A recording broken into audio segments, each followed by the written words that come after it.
What else you got? Okay, so Alexa Bliss is gone for an extended period now after this pay-per-view this week. What happened? She agreed that she would take a break in early August when she asked for her release. She asked for a release on the base that she was getting a lot of social media abuse, and personally, I know that abuse. Yeah, so the Fiend, the Bray Wyatt got released, and people projected this onto Alexa.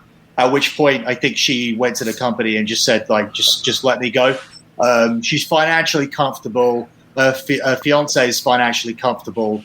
I think even by getting a release, it would have been maybe viewed as a break, not a sense to go to AEW or anything like that. Even though I believe their signing philosophy is going to move more so to targeting padding out the women's division over the next 3 to 6 months, as opposed to adding more men.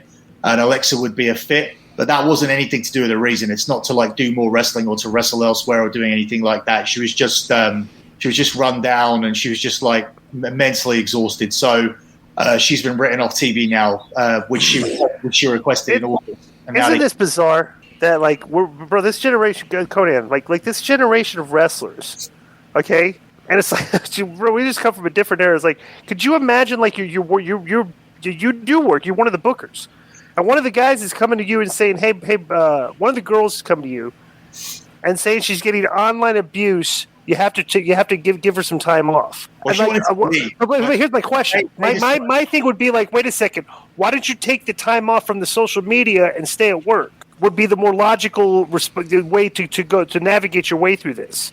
You know, and it's like these people like the online abuse. Then don't go on Twitter anymore. That's bizarre. This is just bizarre for me.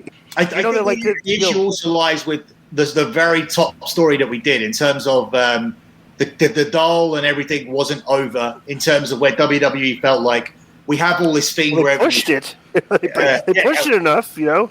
Exactly, and they felt like one of the reasons that you may be able to let go of the Fiend is because you genuinely felt like you could transfer it all over to this hot girl, and it hasn't worked at all. I mean, it hasn't even broke the top 10. This is an epic failure. There is tons of this made, like T-shirts and dolls and an action figure coming out, and they're stuck with it all because this is an epic failure, and they can't.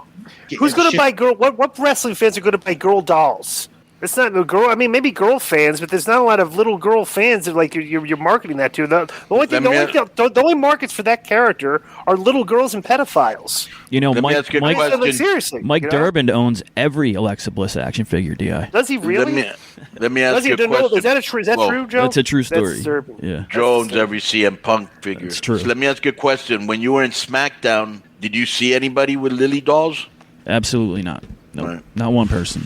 It's actually the most, I was going to say on the review, the most shirts that I saw, I was waiting if you guys were going to ask me, it wasn't anybody current. I just saw people wearing like Macho Man, Hogan, NWO. I saw ECW shirts. What city was you in, Joe? Philadelphia. So did they have Philadelphia 316? Yes, they did. And that I did see a lot of people buying that, yeah. Yeah, it's crazy. That's doing so well now, the live events back, so.